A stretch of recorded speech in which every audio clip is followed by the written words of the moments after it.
Welcome viewers, explorers of the past and seekers of untold stories, to History Unrevealed.Simple, you to the seven marvels worshipped in their day as proof of humankind's ability for significance. The seven marvels enthralled minds in both the antiquated and current universes. We've all known about the seven marvels of the antiquated world.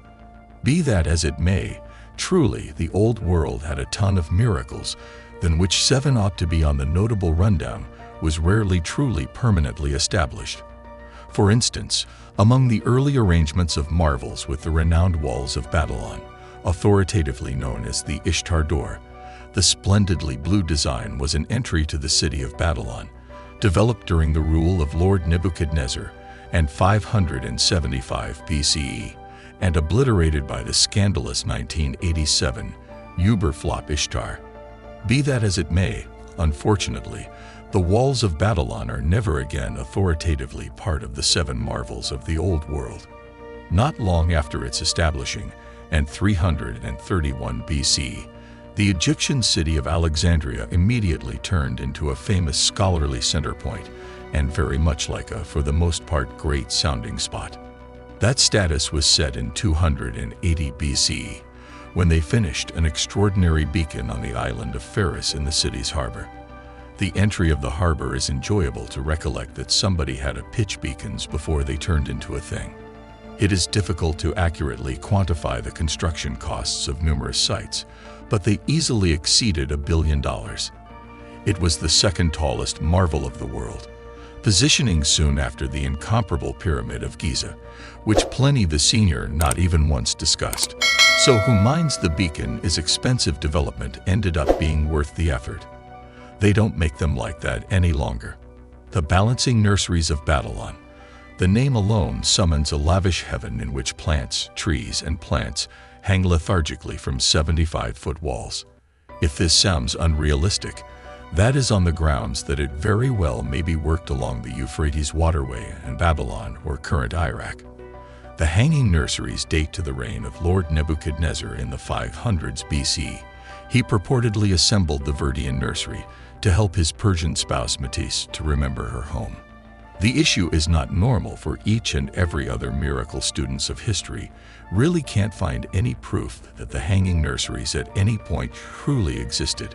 Truth be told, there is definitely not a solitary known record from Nebuchadnezzar time that to such an extent has referenced the nursery.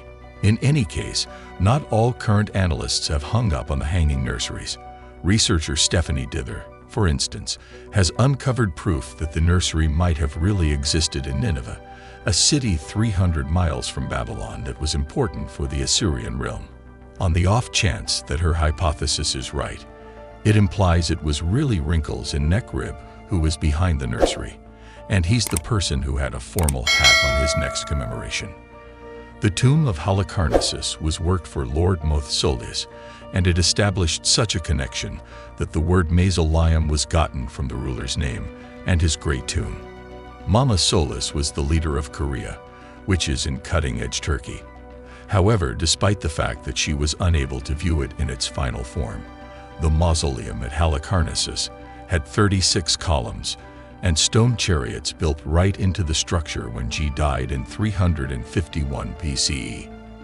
This is about as ironic as it gets for being grand in stature. However, the scale wasn't the main great piece of the marvel. Is the universally adored Roman recorder. Pliny the Senior clarified the sepulchre models were likewise important for it, so lure guests to the locale in advanced Turkey could see the catacomb of Halicarnassus well into the medieval times.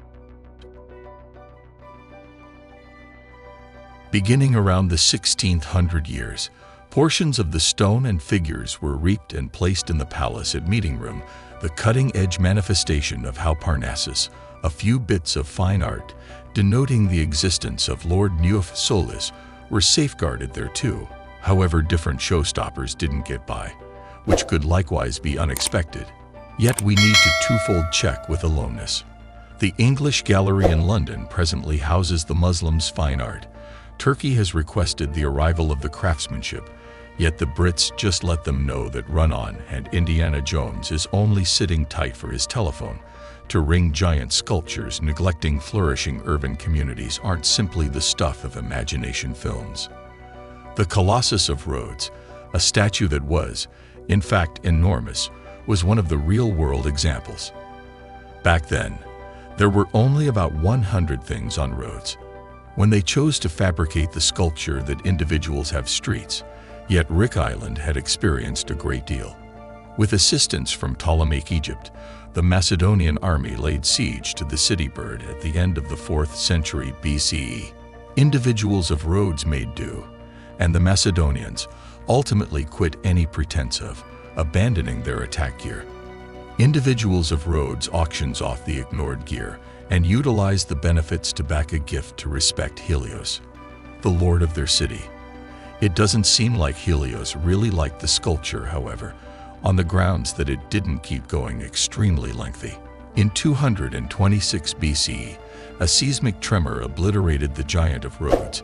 You need to envision the Macedonians had to some extent a little chance in Freud out of that. The gem in the crown of Ephesus, an old city in cutting-edge Turkey, was its sanctuary of Artemis.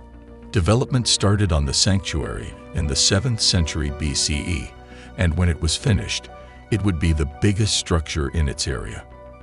Everything was going perfectly until 356 BCE, when a man named Erostratos concluded the sanctuary was his past reputation and set it ablaze. After the staggering fire, individuals of Ephesus revamped the sanctuary, and that design procured a put on the 7 marvels of the world games set and match Erostratos. It was the fundamental fascination in the sanctuary of Zeus and was the focal point of the strict functions at the first Olympic Games.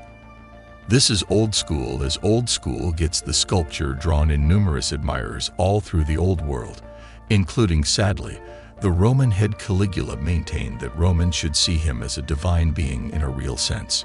So, as his ancient biographers told us, he ordered statues of gods known for their sanctity and exceptional art to be brought from Greece, so he could replace their heads with his own.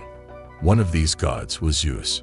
Suetonius felt Caligula's anticipated the unbelievable resolution was a demonstration of royal vanity that the exchanged the ruler's absence of uprightness, and evidently, the Romans concurred Caligula just a brief time before he was killed, and 41 CO's rule was so short and fat, the Olympian Zeus never really came to Rome. However, while the sculpture was saved a decapitation because of the most famous Roman ruler, it did ultimately meet its end. The Roman sovereign Constantine probably stripped the sculpture's gold finishings before it was moved to Constantinople in the 400 years. Man, sooner or later in the 5th or 6th hundreds of years, a cataclysmic event appears to have obliterated the one-time miracle man. The Zeus fellow can't get a break. The pyramids were fundamentally the old Egyptian form of high rises, simply more sharp, and one of these designs has consistently stood apart, the Incomparable Pyramid of Giza, which incidentally turns out to be the main marvel of the old world that is as yet standing, completed at some point around 2560 BCE. The Incomparable Pyramid is likewise the most established wonder. It's way off the mark. The following most established is the Draping Nurseries of Babylon. From the 600s or 500s BCE, and as we previously brought up, those nurseries might not have really existed, requested the pyramid researchers accept that the pharaoh Khufu was either covered there or used to be initially overshadowing the old world at 482 feet tall. As we reach the final frames of today's video, we want to extend our heartfelt thanks to each and every one of you for joining us on this adventure. Your time and attention are truly appreciated. If you enjoyed what you saw, don't forget to show some love by liking, commenting, and subscribing. We're immensely grateful for your support. Until our next rendezvous, keep exploring, stay curious, and most importantly, thank you for watching.